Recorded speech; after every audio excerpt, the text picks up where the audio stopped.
It is wonderful to have you with us. Thank you so much for giving us your time today. Great to be with you, Peter. Great to have you. And of course, Matt Schlapp, 10 years at the helm of CPAC, and we'll get into all of that. People can follow you there as your Twitter handle at mschlapp and also cpac.org to make sure if you haven't already got tickets for CPAC coming up on the 21st of February. You can click that and you can get those that are available. Many things, two books actually from Matt Reagan at CPAC, The Words That Continue to Inspire a Revolution. And the latest book, 2022, was The Desecrators, Defeating the Cancel Culture Mob and Reclaiming One Nation Under God. Matt, maybe we can start, before you were with CPAC, you had a political background. Maybe you want to start there and just let us know what your political background was before we jump into CPAC. Yeah, well, basically, as a kid, I loved politics, and I used to watch C-SPAN and knew the names of all the congressmen of the day that would take to the floor and make fiery speeches, and I thought it was a lot of fun. I was always Republican. I guess I wasn't always conservative, but I became more so when I got to college and saw all the silliness that many of us saw in college. And it was pretty tame back then, let me tell you, nothing like today. And I started a conservative magazine when I was a student, raised money and was able to print it with some help of some third order Catholics. And from there, I just stayed involved in politics, volunteered for campaigns, ran a state rep race in Kansas, helped run a congressional race, which ultimately was successful, came to DC, hung out on the Hill for 5 years, and then was hired by the Bush campaign in 2000 in Texas and helped on that great campaign in 2000, where we won in a runoff in Florida. Eventually got on the board of ACU, and now I'm the chairman. I get to do all kinds of politics. What was that like working with George W. Bush on that campaign? That must have been fascinating. He's an interesting guy. You know, he's brass. He's aggressive. These people are very similar when the TV cameras are off. They're hard driving people. They want perfect performance from everyone around them and themselves. They're hard on themselves. They're hard on the people around them. There was a lot at stake in 2000 in the world, but, what's interesting is there's so much more at stake now. And there was a lot of things Republicans were getting wrong back in 2000. I think we've self-corrected, but it was a different time. But the people are very similar. I see all the conversations about like Obama, what a sweetheart, what a gentle soul. I don't believe it. I don't believe a word of that. I believe that he was probably pretty hard to work for. I hear he doesn't like people very much.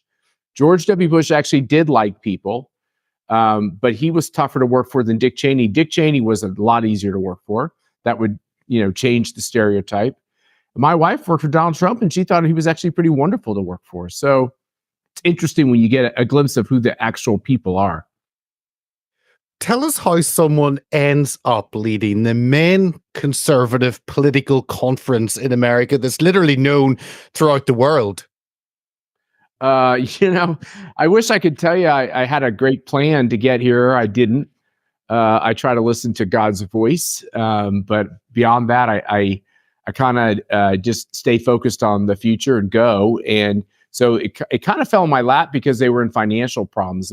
CPAC ACU was always in financial problems. And they got into another financial mess, and they were having trouble digging out of debt. And so that chairman left, and there was kind of nobody who wanted to be chairman, believe it or not, or no one who thought they could kind of fix the finances. So I was an idiot and raised my hand and said I would do it. And I got a line of credit from a very dear friend who got us out of debt. And we started cash flowing better because we did a much better job of raising money and being authentically conservative. The other thing CPAC has done at least one point in its history is to wander into kind of more moderate republicanism. And I think we've cured that problem very substantially with some great staff like Dan Schneider and others. And so our financial problems, they're never solved when you run a nonprofit, but they've been healthy for this stretch. They're very healthy now. And we're ready for this fight. I mean, chair for 10 years. When you look back, kind of, what has that journey been like from the beginning? You touched on that, and when you came in, there were financial issues, and you stabilized that. But what has that journey been like as you look back and realize where you've ended up? Well, it's been, the hardest thing I've ever done. People might think it's easy to give speeches and put on a conference, but it's really hard because CPACs always have this special role in American politics and increasingly in politics around the globe. And because it's special, it's very much attacked. And we get attacked as much as anybody gets attacked. We don't have a voting card. We don't have any government power, but the left really hates us. And I think what they hate most about us is we're a place where conservatives come, obviously, and gather together, but they don't have anything like it on their side. Now, the communists have things, and obviously Davos is going on, and the globalists have their thing, but CPAC is this very special time when conservatives can rally together. As I said, it's increasingly international in flavor, and we're not going to stop no matter what these leftists try to throw at us. We'll get through the attacks. As I said, it's a very hard thing to get through the month of CPAC, but then we get to the other side, and we have a really important election in America, and we got to be ready for it. Well, I will not forget being there last year, and I've been at so many political conferences in the UK. And you watch CPAC from abroad and you think, wow, that pizzazz, that energy, that flair, it's a million miles away from anything we have in the UK. And yeah, I had that media row with Steve Bannon holding court there. I mean, the last evening with Trump speaking for 90 minutes. And it was just a glorious spectacle of pulling people in, and just the whole event. I certainly thoroughly enjoyed being there last year. Yeah, we're glad you were with us. We hope you come back. And, I think it's an annual voyage for a lot of people. You're going to see a lot more people from around the globe coming. We're actually going to do a special meeting with international people the day before CPAC starts, because we just have so many now. We have so many countries that are asking for CPACs in their country, and it's hard for us to navigate all that. But I agree with you. There's, I used to say it was a 3-day crash course in the state of American democracy. And now it's something more important than even that. It is almost like a psychological boost for all of us who are canceled and depressed and despondent over the idiocy and the momentum socialism, communism, Marxism has in our institutions and in politics. And it's easy to get really discouraged. A lot of Americans are like buying RVs and ranches and trying to figure out a way to stay away from the cities, and they're getting ready for things to get a lot worse. And I suppose I have one foot in that camp, but my other foot is firmly planted in the idea that we can still change this. I mean, I always look at our last election and I say, the reason why there was so much cheating is because there's less of them. When you have a majority, you don't cheat, you just win. And when you have a minority, you figure out clever, illegal ways to try to win. And that's what's going on in this country. And that's not going on just in elections. It's going on in boardrooms. It's going on in the media companies, in the major media companies, going on in social media. You have this small niche group of powerful, wealthy people who are diabolically trying to shut down the voices of everyone else. And yes, they've had great success in doing it, but I still think we can turn the tide. I think a lot of it has to do with whether or not Donald Trump gets elected president. Yeah, hugely. And we'll touch on that in a little bit. But you mentioned about that international side. And of course, CPAC under your leadership has grown to Brazil and Japan and Hungary. And I didn't actually realize Israel also. I saw some of the videos last year in Israel. Tell us about that kind of expansion. Obviously, was that intentional? Was it people approaching you? How has that happened? Yeah, it's once again, I'd love to tell you I had this great plan that was, single space, 10 pages of our takeover of the world, but it doesn't exist. What ended up happening is we improved our product in America. We improved our production. It became the thing everyone covered left and right. Here's where all the conservative politicians were going to assemble. Here's where all the presidential candidates were going to assemble. And then I think people started to see it over the globe. It was a couple things we did. It sounds stupid now, but we used to not share our content. We used to say, no, if you want to come see it, you got to get a ticket, kind of like pay-per-view, I guess, or something. And or I guess not even allowing pay-per-view. You just had to be in the room. And one of the first things we did is we said, well, that's stupid. We want everyone to see our content, even for free. I don't even need to make money on that. Let's share conservatism with everyone and all the controversies and everything else. So we started to do that, and then our global reach became big, and then people started calling us saying, hey, we want to do one of these here. It started in Japan.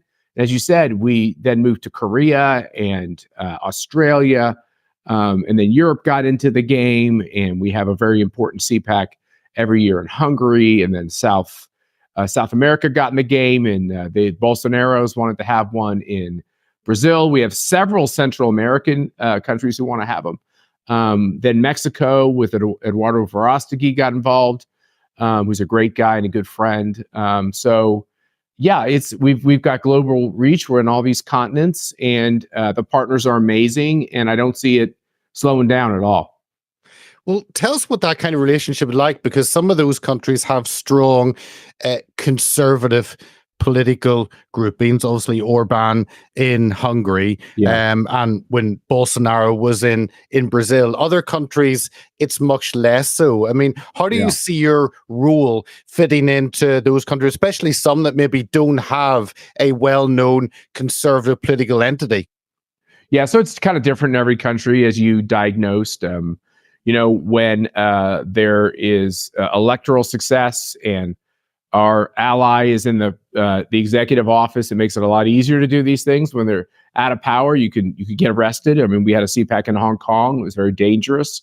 So it just really depends on the countries. What I think is more interesting than even like how much conservative architecture they have in a country, and even if they even share the same terms like conservative, and does it mean the same thing? It's a slightly different no matter where you go. And what I think is interesting is how the left pushes issues everywhere.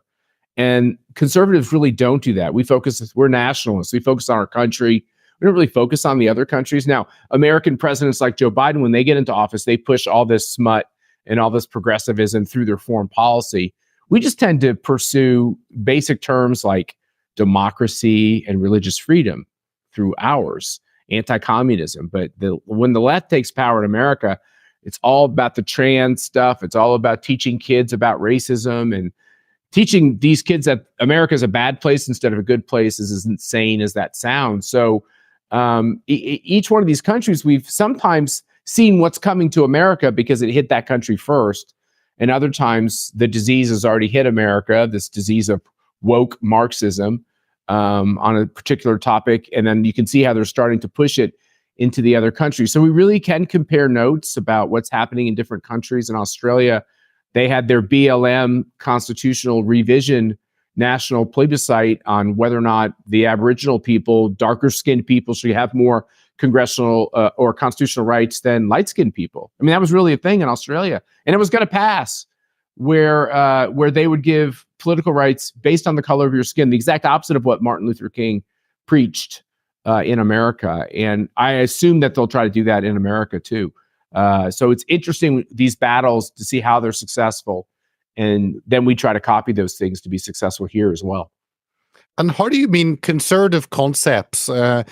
Probably first of all in those countries, have you found that it is the same understanding that you can take? It doesn't matter whether you're in America or Japan. How do kind of conservative ideals pass over those borders? Well, I think the main difference is the connotation, denotation kind of stuff, where conservative can mean cautious, careful, traditional, and not rabble-rousing. And conservative can mean new, fresh, revolutionary, incredibly rabble-rousing. And, there's just there's a piece of that which I think American conservatives understand, which is we had this most beautiful of setups as a country, and we're watching it being destroyed. There's a coup going on in this country to wipe out the Constitution, our constitutional rights, wipe out democracy, having free and fair elections, the idea you can express yourself. And so do we want to be traditional and careful and calm while that's happening in our country? Well, we can be, but then we're going to lose. or we can be innovative and aggressive and pugnacious and try new things to hold on to the democracy and its wonderful traditions. And I think that's more the heart and soul and the spirit of American conservatives. And so, it's having those conversations with other Europeans. Sometimes it's hard to see alignment. I think the Brexit vote in the UK and all great work there, and Nigel Farage and others, that seemed a really aggressive, for the UK to do something like that. I think it was incredibly brave. But I'm not sure how many other countries would take such a step. I mean, no other European countries have or have the ability to. So you have this problem with China. China is a more disgusting version of the EU, but it's controlling and it's autocratic and it's aggressive. And you can see in Taiwan and South Korea, the politicians are nervous about being too bold and standing up to China. So the influence of these global institutions and these really aggressive regimes like China results in a different strategy in how you push back. And I think American conservatives want to be very, very aggressive, not with our military, but they want to be very, very aggressive in using every tactic we can to get the left out of this country. We don't want to put our political prisoners in prison, but we do think if you don't love America and its founding document and what makes it beautiful, even if you're left or right, then you really shouldn't be here. You really shouldn't be here. You certainly shouldn't be able to have any political power, and you certainly shouldn't be able to acquire that political power in a corrupt way to try to shut the rest of us down. But tell us about that focus abroad, because I know from talking to many friends in the US, and I think sometimes a very gentle criticism, but sometimes Americans can be focused much more in America. Yeah. Where I think elsewhere, certainly because Europe is so small, I guess, you've got a more international outlook. Tell us about that, because in one way, you've got a lot of work to do in America, but another way, I see it as quite positive that you're actually outward focused as well. Yeah, I think that's right. I think Americans tend to focus on America, and I think people who don't live in America tend to focus on America. They speak our language. We can get very lazy on this idea of being, America-centric, and we should focus on our country. I don't think there's anything wrong with that, but there's great allies overseas, and it's awfully important that we work with other countries, because if America is able to push out Marxism, but Marxism flowers everywhere else, we'll be at war in like 5 seconds, and it wouldn't have mattered. So you got to have these seeds of freedom and liberty be tended to in all these continents. And I think it's really sad that we've lost the idea of a bipartisan consensus on our foreign policy in this country. It's one of the many divisions we've had. We don't have it anymore. The left uses its power when they're the president to do the opposite of what would be in the interest of the United States. They're trying to help Iran. Think about that. The Biden regime is helping Iran. I mean, this is insane.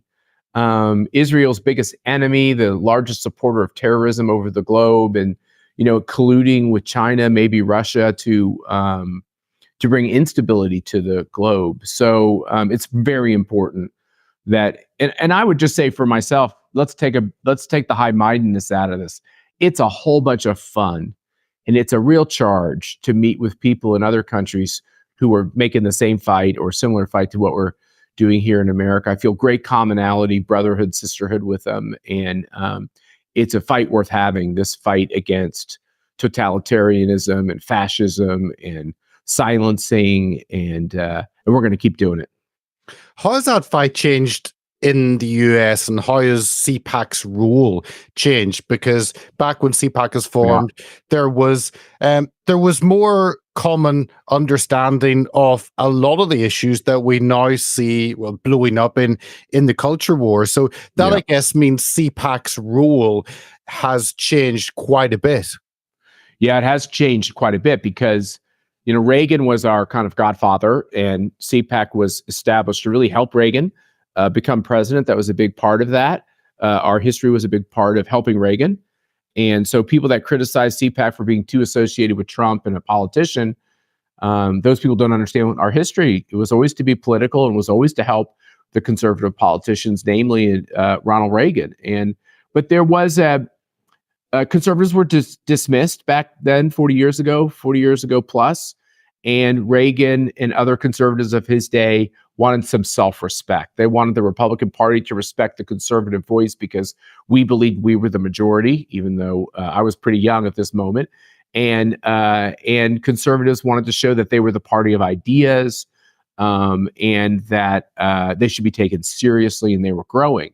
Fast forward, CPAC's role is not just to give Donald Trump a platform to talk about conservative policies. I mean, it's much more focused on action and immediate action, not just going to a conference and listening to speeches, but like getting very involved to stop this insanity of what's going on in our schools, teaching our kids about race theory and gender theory and hatred of their own country. It's teaching folks how they can push back on social media, what they can do within these big corporations, how we can expose people and how they can be whistleblowers, the great work that James O'Keefe and others do. This is much more of what the focus is. We don't really care now if the left respects us or if the Republican Party understands we're the majority. Everyone knows that conservatives make up the Republican Party and we're the majority. That's long ago been settled. Now the question is, can we get a coalition going from the center to the right to save the country? And it's the jury's out on whether we succeed. The thing I hear overseas is if we don't succeed here, they're doomed overseas. Most countries believe that freedom will die on this globe if America continues to move this aggressively to the left. So it's kind of do or die. It's all about our future. It's existential for America. And I feel tremendous pressure this year to get the job done. I think you're right. Whenever the world does look to America, and many nations look to America for leadership, and I think for hope. I mean, that is quite a bit of responsibility, because in many countries the systems have collapsed further than the US. I mean, it is. Talk about that responsibility, having that mantle for CPAC, bringing so many together and engaging on all these issues.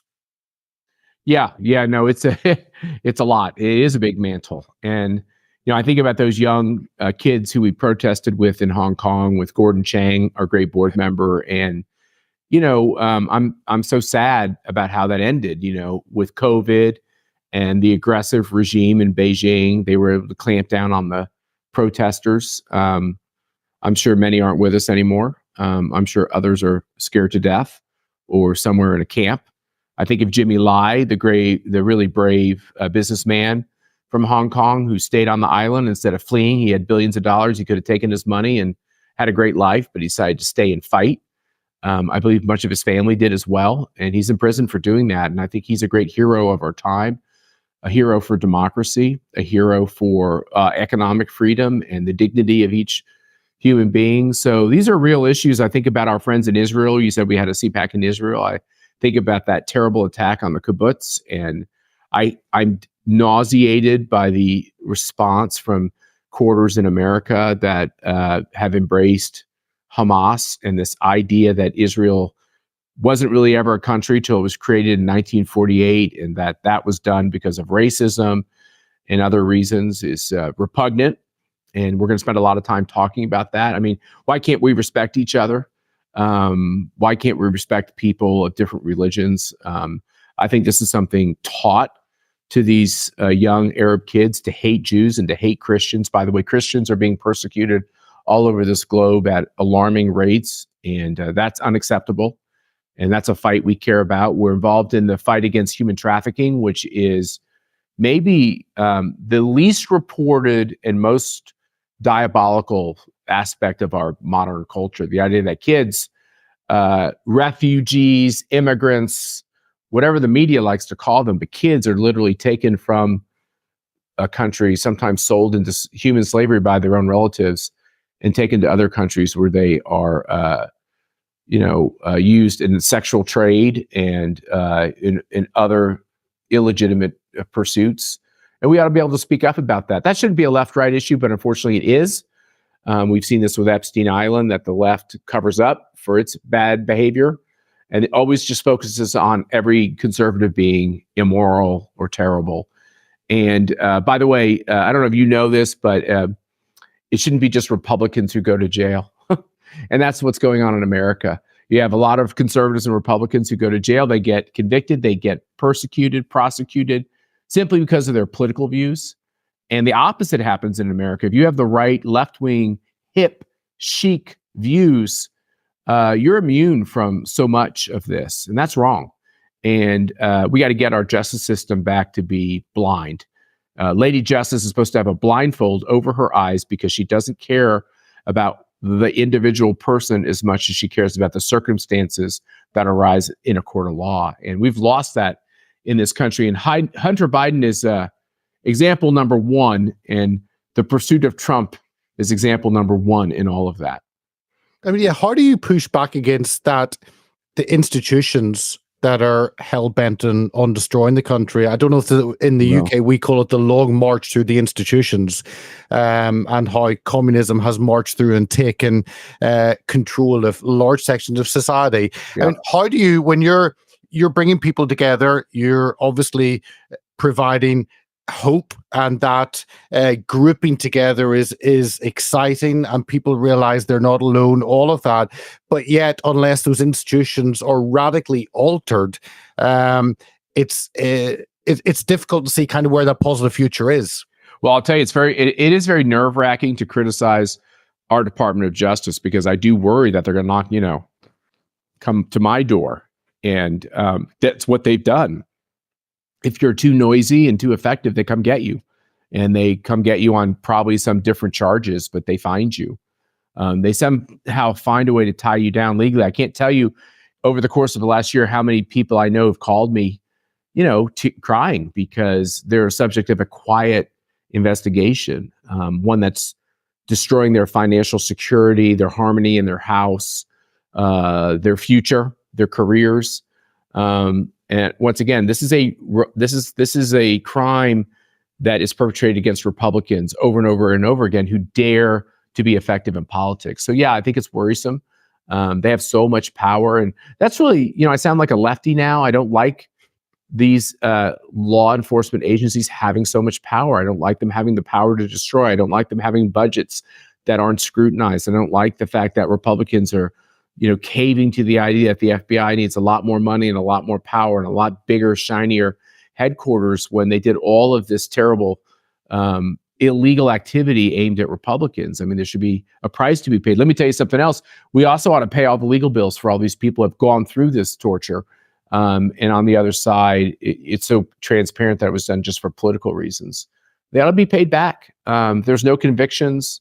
If it's been shown to be a canard, anybody involved in the Russian collusion should have their lawyers' fees paid. It was all of a made-up political op by the Hillary Clinton campaign.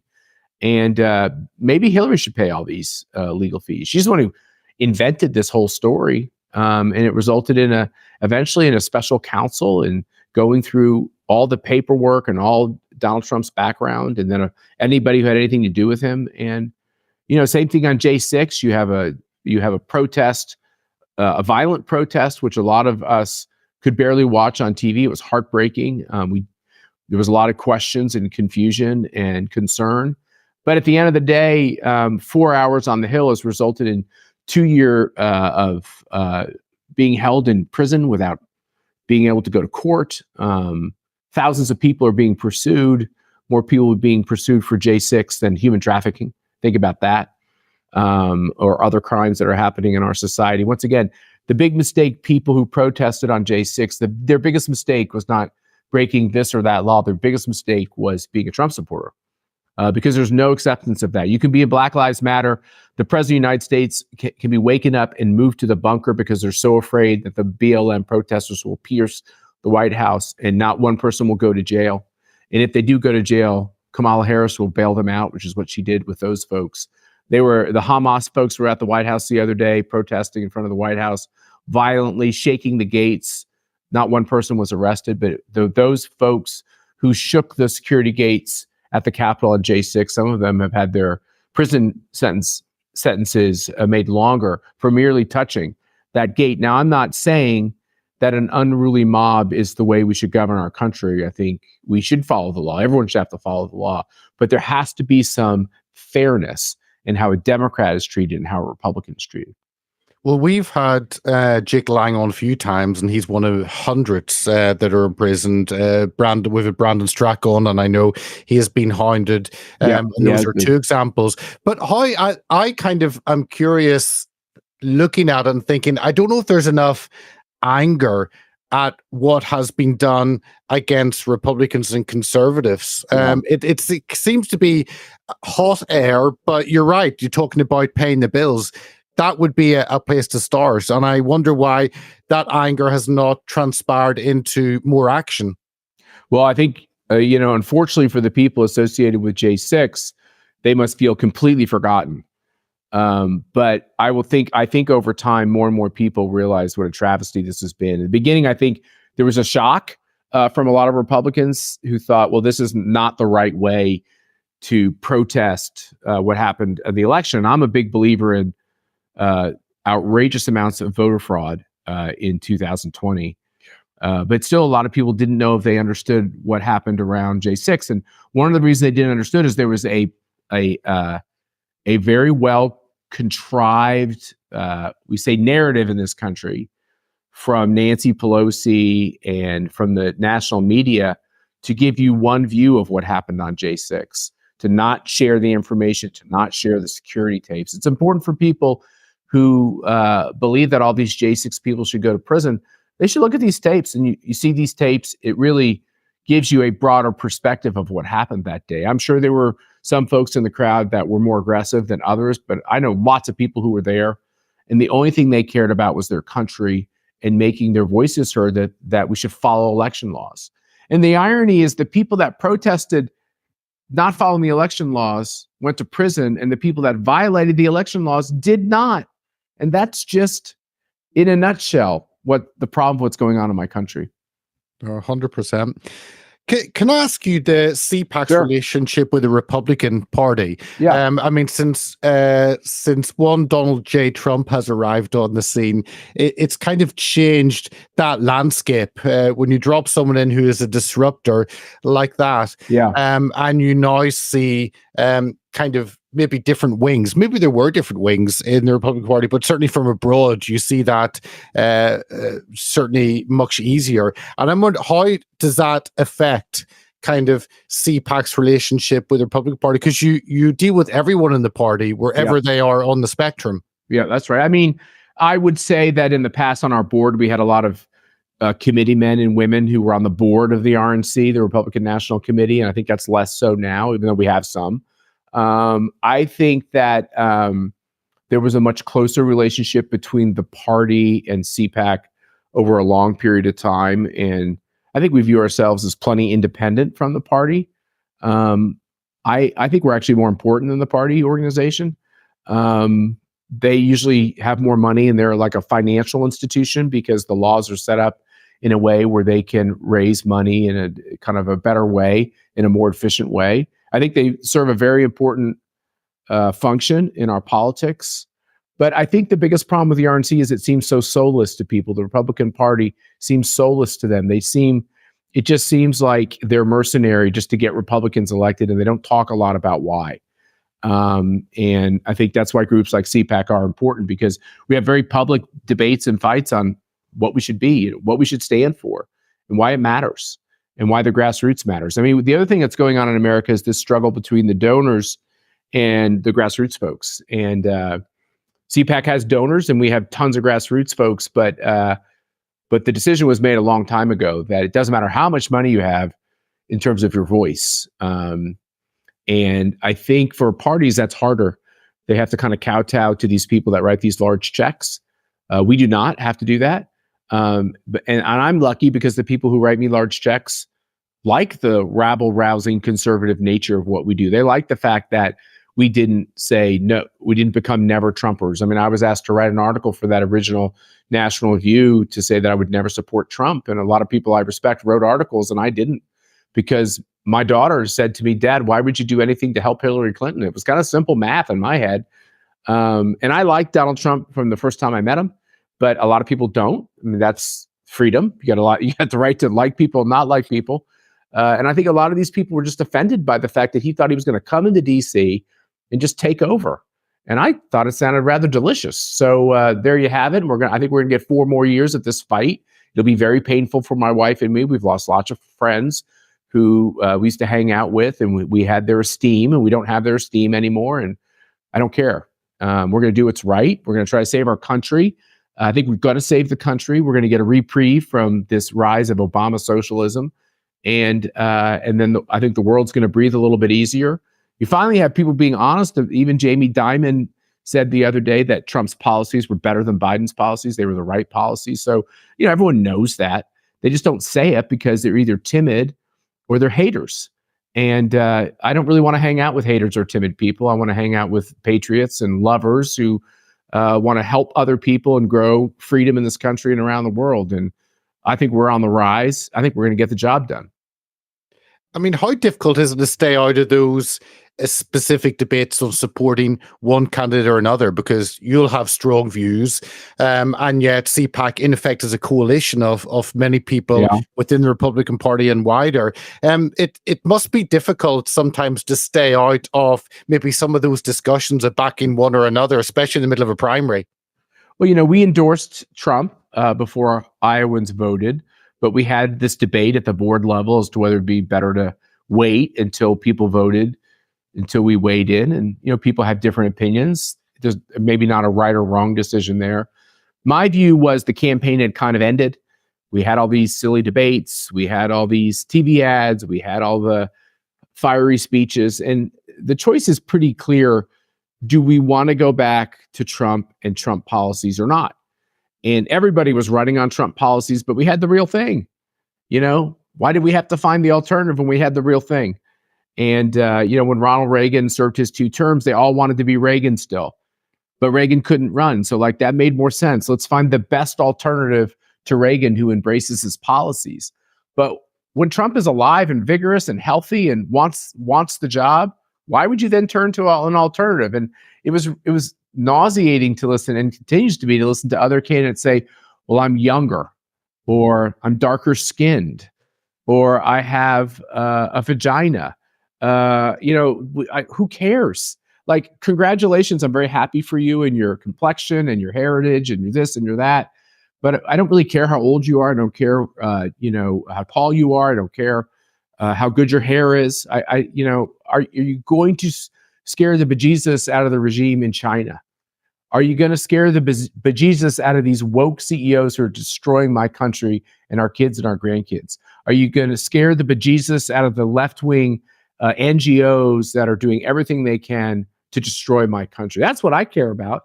Seems to me like that decision of who's that man, in this case it's a man, was really decided already. And so it seemed to me the right thing to do was to act and to endorse it. But you're right; these are tough calls. I think I remember, obviously at CPAC, Trump was speaking at the end. I had been at CNP a month before Trump had called in, but Ron DeSantis was speaking. And I listened to Ron's speech and thought, I agree. Yep, all sounds good. I like everything he said. Then you go and listen to Trump, and it's more on the gut level. It catches you.